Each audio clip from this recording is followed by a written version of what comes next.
I was on my honeymoon, and I was totally in love with my husband, and we were in Rome.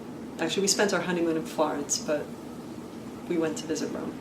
And we're both just graduated in architecture, so we couldn't wait to see the Pantheon.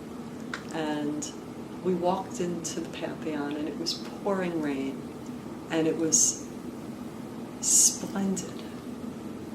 There was this oculus in the ceiling, and these silvery raindrops were falling, creating a mirror of reflection on the marble floor. And it was so beautiful. And he and I were so in love, and I felt like this is one of the most architecturally perfect places, one of the most beautiful things humans have ever made. This space is amazing, and being there with this circle of silver raindrops and this mirror on the marble floor was so beautiful.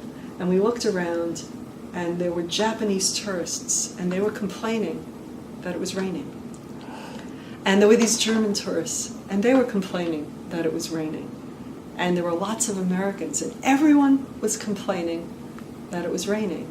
And he and I looked at each other and said, this is just magic. It couldn't be better, but we were wrong. It could be better. Because at that moment, the sun came out, and it was a sun shower in the Pantheon. And we still had that silver circle of raindrops falling into that mirror on the marble floor. But now, there was this oval where the sunlight intersected with the raindrops, and there was a golden oval floating right below the oculus. And then there was this wonderful pattern of sunlight on the coffers. It could not have been better. It was a moment that, if you can ever be in the Pantheon during a sun shower, it was life-changing, and it was total, total love. And the tourists never stopped complaining.